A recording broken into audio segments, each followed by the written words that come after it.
இந்த வீடியோவில் நம்ம என்ன பார்க்க போகிறோம் அப்படின்னு பார்த்தீங்கன்னா, நம்ம காரோட கிளச் பிளேட் மாற்றும் போது என்னெல்லாம் காம்பனன்ஸாக சேர்த்து மாற்றணுன்ற கம்ப்ளீட் டீடைல்ஸ் பார்க்க போகிறோம்.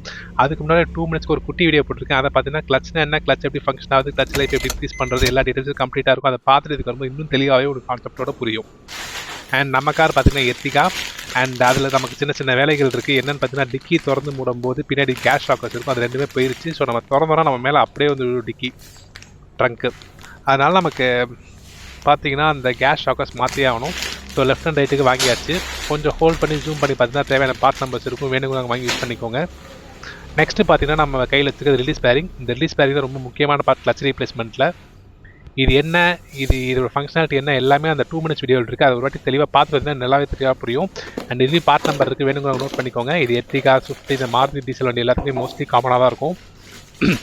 இது பார்த்தீங்கன்னா கொஞ்சம் காஸ்ட்லியான part. Clutch plate, clutch cover சேர்த்து 3000 வருதுன்னா இது தனியாக 3000 வரும். மாருதி வச்சு சொல்கிறேன், கம்பெனி மாறும்.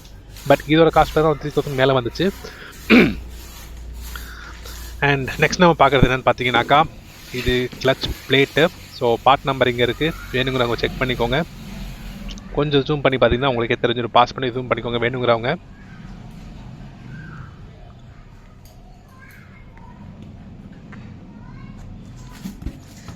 அண்டு கிளச் பிளேட்லேயும் பார்த்தீங்கன்னா பல விஷயம் இருக்குது. அதுக்குள்ளே இருக்கிற ப்ரெஷர் பிளேட் இருக்குது, அது ஸ்ப்ரிங் இருக்குது, நிறைய விஷயங்கள் இருக்குது. பட் நம்ம அவ்வளோ இன்டெப்த்தாக போக வேண்டாம். ஜஸ்ட்டு ரிலீஸ் பேரிங் மாத்திரம், கிளச் பிளேட் மாத்திரம். அந்த கிளச் பிளேட்டில் அந்த ஸ்ப்ரிங் இருக்குது, அது மாதிரி பல விஷயங்கள் இருக்குது. இது பார்த்தீங்கன்னா மேக் பார்த்தீங்கன்னா வேல்யூன்னு போட்டிருக்கு. மாருதியிலே பார்த்தீங்கன்னா வேல்யூ ஸ்பேர் தான் விற்கிறாங்க. இது OEM தான், ஸோ ப்ராப்ளமே இல்லை. இதில் பார்த்தீங்கன்னா நாட்டில் MSIL எழுதியிருக்கும். அண்ட் ஸோ 2 பார்ட் பார்த்தாச்சா. 3வது முக்கியமான பார்ட்டு. ஸோ நம்ம 3 பார்த்தா மாற்ற போகிறோம் கிளச் மாற்றுறதுனால. அந்த 3வது பார்ட் என்னென்னு பார்த்தீங்கன்னா கிளச் கவர். இது ஒரு முக்கியமான பார்ட்டு. அதில் பார்ட் நம்பர் இதில் இருக்குது. வேணுங்க ஹோல்ட் பண்ணி ஜூம் பண்ணிக்கோங்க. இது என்ன, இதுதான் மெயின் ஃபங்க்ஷன் இருக்குது இதுக்கு. அது என்னன்றது 2 மினிட்ஸ் வீடியோ பார்த்தீங்கன்னா இன்னும் தெளிவாக புரியும். அதை பார்த்துட்டு பாருங்கள், இன்னும் தெளிவாக கான்செப்டோட பாருங்கள். அதுக்கப்புறம் போப்போ நல்லாவே புரியும். ஸோ இதில் பார்த்தீங்கன்னா MSIL இருக்குது, ஸ்விஃப்ட்னு இருக்குது. பட் நம்ம கார் எர்டிகா. நான் சொன்ன மாதிரி எல்லா டீசல் காருக்கும் மோஸ்ட்லி காமனாக வச்சுருக்காங்க மாருதி பொறுத்த வரைக்கும். இதில் ஃபங்க்ஷனாலிட்டி ரொம்ப ரொம்ப ரொம்ப பெருசு. ஸோ அந்த வீடியோ பார்த்துட்டு வாங்க, ரொம்ப தெளிவாக புரியும். சிம்பிள் கான்செப்ட்டு, ஆனால் முக்கியமான விஷயம். இதெல்லாம் பார்த்தீங்கன்னா நம்ம வண்டி ஆல்ரெடி ஒரு 6,000 கிலோமீட்டர்ஸ் ஓடிடுச்சு. ப்ளஸ் நம்ம ஊர் ரோடு கண்டிஷனுக்கு கண்டிப்பாக ஏர் ஃபில்டர் எல்லாமே காலி ஆகிடுது. ஸோ அவ்வளோ தூரம் போயாச்சு. வரும்போது ஏர் ஃபில்டர் வாங்கினது எல்லாமே கையோட வாங்கிட்டு வந்துட்டேன். ஏன்னா நமக்கு இந்த காற்று பிடிச்சி போகிறது எனக்கு செட் ஆகாது. பழசாகிடுச்சுன்னா அப்படியே தூக்கி போட்டு மாற்றிடுறது ஏர் ஃபில்டர் மட்டும். அண்ட் அப்படியே விண்ட்ஷீல்டு வாஷரும் வாங்கியாச்சு. அது கூட பார்த்தீங்கன்னா நம்ம காரில் ஒரு சின்ன பிரச்சனை இருந்துச்சுன்னா, நான் சிக்னல் நிற்கும்போது ஃபஸ்ட் கியர் போட்டுட்டு நியூட்ரல் போட்டால் வராது, இல்லை செகண்ட் கியர் போட்டாலும் விடாது. அப்படியே ஃபஸ்ட் கியர்லேயே ஸ்டக் ஆகி நின்றோம். இது ஃபஸ்ட் கியருக்கு மட்டும் தான் பார்த்தீங்கன்னா இல்லை, செகண்ட் கியருக்கும் சம்டைம்ஸ் நடக்கும். அதுக்கு ரீசன் என்னன்னு பார்த்தீங்கன்னா ஒரு குட்டி புஷ் தான், அந்த 25 ரூபா புஷ், அவ்வளோதான். இதனால தான் அந்த ஃபுல் பிரச்சனையுமே. ஸோ அதனால் என்ன பண்ணுறேன், சேஃப்டிக்கு 2ஆக வாங்கிட்டு வந்துட்டேன். பட் இந்த புஷ்ஷை மாற்றிட்டு அந்த பிரச்சனையே இருக்காது. ஓகே, இப்போ நம்ம டேரெக்டாக கண்டென்ட்குள்ளே போயிடலாம். இப்போ நம்ம ஃபஸ்ட்டு என்ன பண்ண போகிறோம் அப்படின்னு பார்த்தீங்கன்னா, கிளச்சோட கம்ப்ளீட் காம்பனன்ஸை மாற்ற போகிறோம். என்னென்ன, clutch plate, clutch cover and release bearing. அதுக்கு நம்ம என்ன பண்ணணும்னா, கிளச் எங்கே இருக்குதுன்றதை ஃபஸ்ட்டு கண்டுபிடிக்கணும். கிளச்சுக்கிட்ட நம்ம போகணுன்னா ஃபஸ்ட்டு வண்டியோட பேட்டரி கழட்டணும். 2வது ஏர் ஃபில்டர் பாக்ஸை கழட்டணும். ஸோ இப்போ நீங்கள் பார்த்துட்டு பார்த்தீங்களா, அது வந்து ஏர் ஃபில்டர் பாக்ஸ் கழட்டுறது.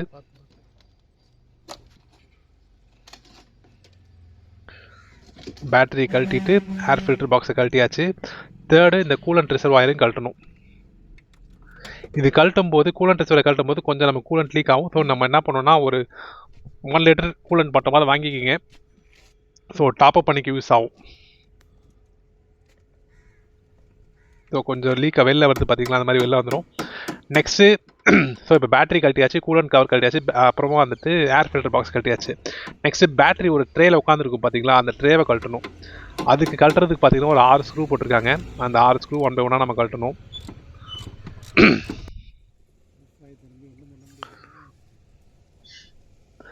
அண்ட் அதுலேயுமே பார்த்தா கொஞ்சம் துரு நிறையா பிடிச்சிருக்கு. ஸோ நம்ம அதை கழட்டிட்டு லைட்டாக பெயிண்ட் அடிச்சிக்கலாம்.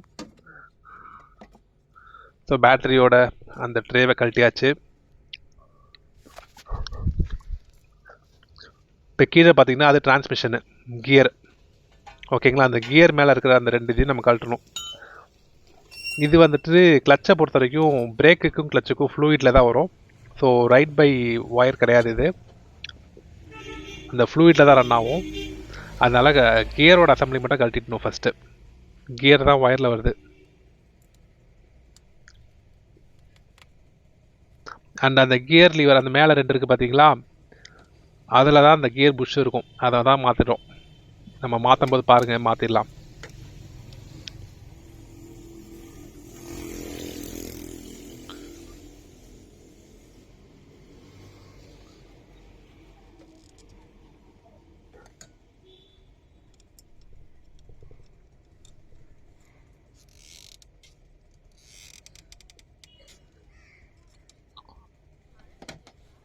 இதெல்லாம் கொஞ்சம் கேர்ஃபுல்லாக தான் கட்டணும்.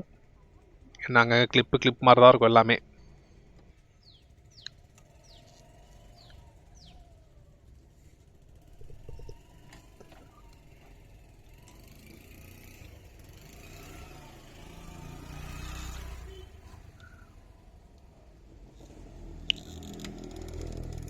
நான் மேக்ஸிமம் பாஸ் வரப்படம் மேக்ஸிமம் காட்டுற மாதிரி பார்த்துக்கிறேன். ஸோ அதில் எல்லாருக்கும் யூஸ்ஃபுல்லாக இருக்கும். ஸோ இப்போ பார்த்தீங்கன்னா அந்த கியர் நாவை கழட்டியாச்சு.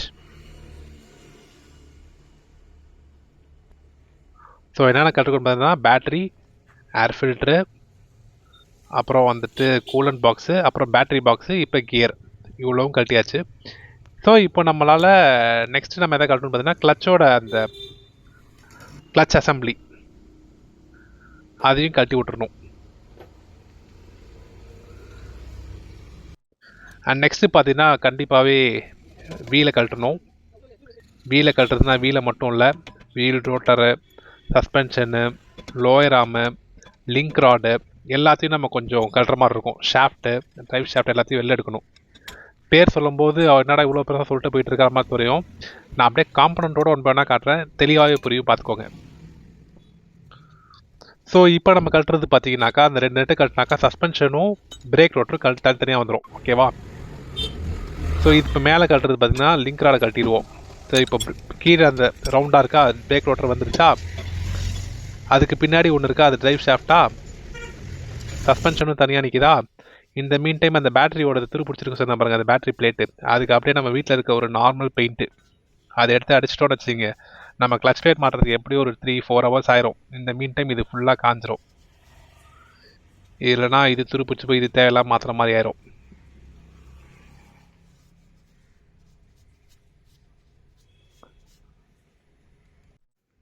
ஸோ இப்போ பார்த்தீங்கனாலே புரியும், இது வந்து டிரைவ் ஷாஃப்ட்டு, சஸ்பென்ஷனு, அது வந்து ஸ்டேரிங் ரேக்கு, அந்த இடத்துல தனியாக ஒன்று தூங்கிட்டு இருக்கு பார்த்தீங்களா, அது வந்துட்டு லிங்க் ராடு. இவ்வளோதான் கான்செப்ட். இந்த நாளத்தையும் கழட்டி விட்டாச்சு, அவ்வளோதான். அதுக்கப்புறமா அங்கே கீழே ஒரு கவர் கழட்டியாச்சு. ஆஸ் யூஷுவல் மாதிரி இன்னொரு சின்ன ஓரியை கொடுத்துறேன் பாருங்கள். ஸோ இந்த தனியாக ஒன்று நிற்கிதான், அந்த ஆடிட்டு இருக்கு பாருங்கள், அதுதான் லிங்க் ராடு. இதான் லிங்க் ராட். இது ஸ்டேரிங் ஷாஃப்ட்டு, இது டிரைவ் ஷாஃப்ட்டு, இது பிரேக்கோடது, இது சஸ்பென்ஷனு, கீழே நீங்கள் பார்க்குறது லோயர் ஆர்ம் பெருசு, அவ்வளோதான். ஸோ எல்லாத்தையும் நம்ம செப்பரேட் பண்ணியாச்சு. ஸோ இது எடுத்ததுக்கு அப்புறம் பார்த்தீங்கன்னா நம்மளால் டேரெக்டாக கீழே அந்த டிரான்ஸ்மிஷனோட தான் பார்க்க முடியுது. அதுக்கு பார்த்தீங்கன்னா ஏகப்பட்ட நட் இருக்கும். ஓகேங்களா? லெஃப்ட்டு, ரைட்டு, கீழே அப்படின்ட்டு நிறையா நட் இருக்கும். எல்லாமே கொஞ்சம் கீழே போய் தான் கழட்டுற மாதிரி இருக்கும். ஸோ நட்டு கழட்டுறதுனால தான் கொஞ்சம் ஃபாஸ்ட் ஒர்க் பண்ணேன். அண்ட் இது பண்ணும்போது என்னென்னா நம்ம இந்த சைலன்சரையும் கழட்டுறோம், மஃப்ளரையும் கழட்டுறோம். இன்ஜின்லேருந்து வர ஃபஸ்ட்டு சைலன்சர் பைப் இது, அதையும் நம்ம லாஸ்ட்டில் க்ளீன் பண்ணி போட்டுடலாம். ஸோ இப்போ நம்ம கழட்டும் போது பார்த்தீங்கன்னா நான் சொன்ன மாதிரி இன்ஜினும் டிரான்ஸ்மிஷனும் செப்பரேட் பண்ணணும்னு சொன்னேன் பார்த்தீங்களா. So transmission oil gear oil first தனியாக பிடிச்சி எடுத்தாச்சு. அது எடுத்ததுக்கு அப்புறமா ஸோ டிரைவ் ஷாஃப்ட்டும் நம்ம வெளில எடுத்தாச்சு. இப்போ பார்த்தீங்கன்னா டைரக்ட் அக்சசிபிள் தான். அண்ட் அந்த டிரான்ஸ்மிஷனை கீழே இறக்கியாச்சு, ஜாக் வச்சு கீழே இறக்கியாச்சு. அது இறக்கும் போது என்னால் வீடியோ எடுக்க முடியல, ஏன்னா கொஞ்சம் பிடிச்சி இறக்க வேண்டியதாக இருந்துச்சு. ஸோ அதை அப்படியே கீழே எடுத்தாச்சா. இதை வெளில எடுத்து நம்ம உள்ள பார்த்தோன்னா அதில் என்ன இருக்குன்னு பார்த்தீங்கன்னா அந்த 2 மினிட்ஸ் வீடியோ நீங்கள் பார்த்தா அதே தான். ஸோ இதுக்குள்ளே தான் ரிலீஸ் பேரிங் இருக்கும். ரொம்ப ரொம்ப சிம்பிள். டிரான்ஸ்மிஷனோட லிங்க் ஆகிருக்கிறது ரிலீஸ் பேரிங், சிம்பிள். ஸோ இது அப்படியே டிரான்ஸ்மிஷன் பாக்ஸு, இன்ஜின்லேருந்து டிரான்ஸ்மிஷனை பிரித்து எடுக்கிறோம். ஸோ இதுக்குள்ளே பார்த்தீங்கன்னா நம்ம டிரைவ் ஷாஃப்ட்டுக்கு முன்னாடியே கழட்டி வச்சுட்டோம். அண்ட் இதுதான் ரிலீஸ் பேரிங். இதில் பார்த்தீங்கன்னா கொஞ்சம் கட்டும் ஆகிருந்துச்சு, அதே மாதிரி லீக்கும் இருந்துச்சு. இதுதான் ஆக்சுவலாக ரொம்ப ரொம்ப கிரிட்டிக்கலான காம்போனன்ட்டு.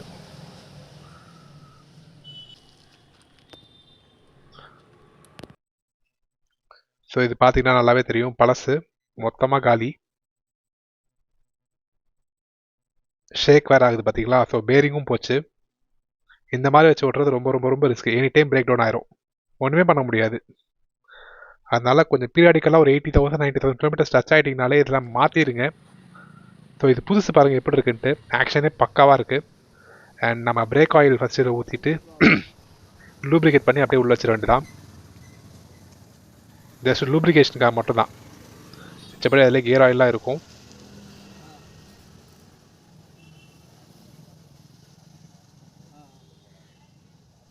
ஆக்ஷன் அந்த ஏர் லீக் ஃபுல்லாக வந்துடுது பாருங்கள். ஸோ ப்ராப்பர் ஃபங்க்ஷனாலிட்டி வந்ததுக்கப்புறமா எடுத்து நம்ம மாட்டிட வேண்டியதான்.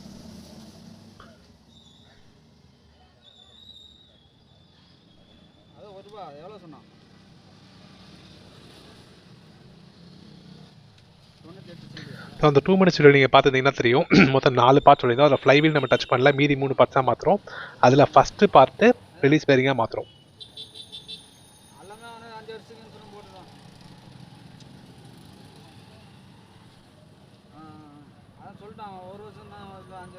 ஏன்னா இதுதான் கிளச்சோட முக்கியமான ஹார்ட்னே சொல்லலாம். நம்ம கிளச் அழுத்தும் போது இதுதான் ப்ரெஸ் ஆகும். இது ப்ரெஸ் ஆனிச்சுன்னா தான் கிளச் பிளேட் சுத்தாமல் நிற்கும், நம்ம கியரை மாற்ற முடியும். ரிலீஸ் பண்ணும்போது திரும்பி ஸ்மூத்தாக கிளச் பிளேட்டு சுற்றும், டிரான்ஸ்மிஷனும் ஸ்மூத்தாக சுற்றும். ஓகே, ஸோ இப்போது ரெடி ஆயிடுச்சு. பழசை கீழே போட்டாச்சு.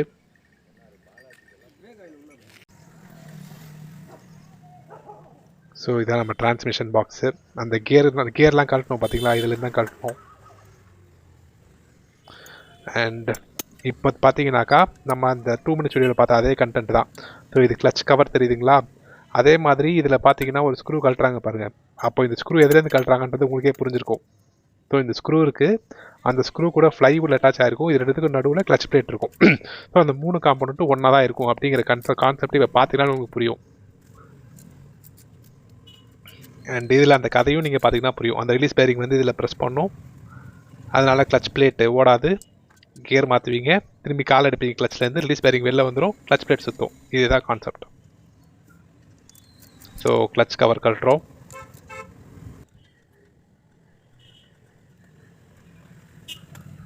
கழட்டியாச்சு, கிளச் பிளேட்டையும் கழட்டியாச்சு. ஃப்ளை வீல் நல்லாவே இருக்குது. ஸோ நம்ம ஃப்ளை வீல் எதுவுமே பண்ண போகிறதில்ல. ஃப்ளை வீலை ஜஸ்ட் ஸ்க்ரேப் பண்ணி போட்டுக்கலாம். இதில் பார்த்தீங்கன்னா தெரியும், கிளச் பிளேட்டு டோட்டலாக காலி. அதாவது இன்ஜின் சைடு கூட பரவாயில்ல, பட் இந்த சைடு பார்த்தீங்கன்னா ரொம்பவே காலி ஆயிடுச்சு. புதுசு பாருங்கள் எப்படி இருக்குது பட்டன்ஸ்ன்ட்டு. இது இந்த நம்ம பழைய கிளச் பிளேட் பார்த்தீங்கன்னா மேக்ஸிமம் ஒரு 10,000 கிலோமீட்டர் ஓட்டலாம். பட் அந்த லாஸ்ட் மீட்டர் ரிஸ்க் வரைக்கும் இருக்கிறத விட முன்னாடி மாற்றிக்கிறது எப்போவுமே சேஃப். இதில் இருக்கிற மாவு தான். இந்த சைடாவது கொஞ்சம் என்ன இருக்கா பாருங்கள், எதுவுமே கிடையாது. நீங்கள் கிளச்சு வச்சு தேய்ச்சிங்கன்னா, ஸோ இதுதான் சேம் கான்செப்ட் தான். ஸோ ப்ரெஸ் பண்ணும்போது அதை எப்படி சுற்றும், விட்டால் எப்படி நிற்கும், டிரான்ஸ்மிஷன் மாற்றும் போது எப்படி ஃபங்க்ஷன் ஆகும், அது தனித்தனியாக சொல்லலான்னு பார்த்தேன். பட் ஆனால் அந்த கான்செப்ஷுவல் வீடியோ நீங்கள் பார்த்தீங்கன்னா ரொம்பவே தெளிவாகவே புரிஞ்சிடும்.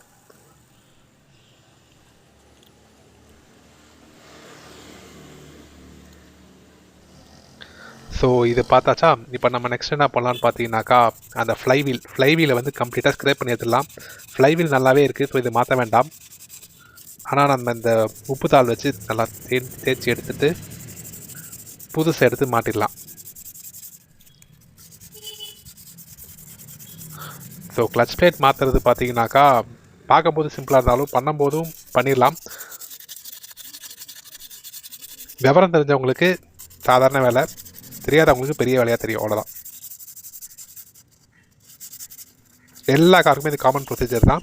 இதுவே இது ஆட்டோமேட்டிக் வெஹிக்கிளாக இருந்துச்சுனாக்கா காலில் கிளச்சுக்கு பதிலாக ECUலேருந்து ஒரு லைன் வரும், அவ்வளோதானே தவிர மிச்சப்படி கிளச் பிளேட்டு ஃப்ளை வீடு இந்த கான்செப்ட் எல்லாம் ஒன்று தான். அதுலேயும் இதே மாதிரி தான் மாற்றணும்.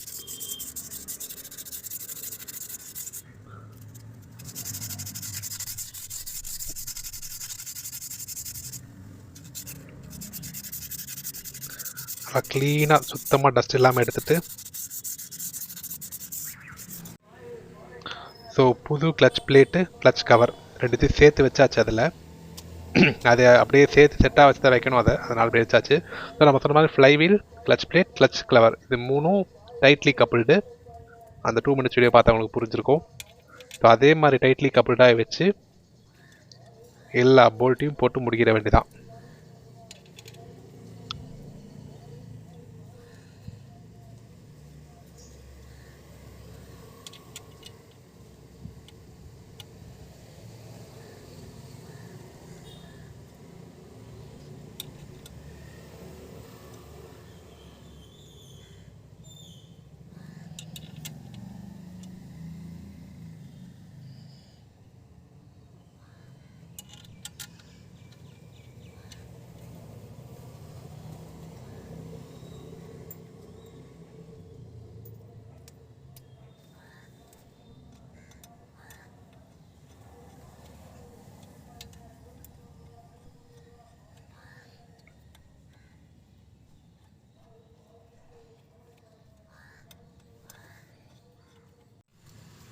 ஸோ இந்த மாதிரி போட்டாச்சா. இப்போ நெக்ஸ்ட்டு இந்த கியர் பாக்ஸ் நம்ம எப்படி கழட்டினோமோ ரிலீஸ் பேரிங் புதுசு போட்டாச்சா.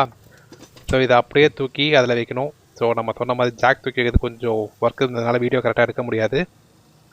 ஸோ ஒன்ஸ் அதை எடுத்து வச்சோன்னா ரிவர்ஸ் ப்ராசஸ் எல்லா நெட்டையும் போட்டு டைட் பண்ணிவிட்டு நெக்ஸ்ட்டு நம்ம அந்த drive shaft, link rod, suspension, steering rack, அப்புறம் நம்ம பிரேக் பேடு, கடைசியில் வீலையும் போட்டு, அதாவது நம்ம எதெல்லாம் கட்டணுமோ அது எல்லாத்தையும் போட்டு டைட் பண்ணிட வேண்டியதான்.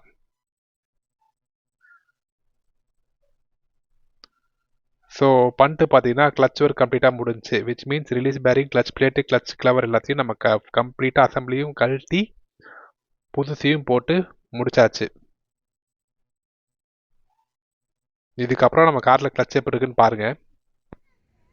ஸோ எல்லாத்தையும் மாட்டினதுக்கு அப்புறமா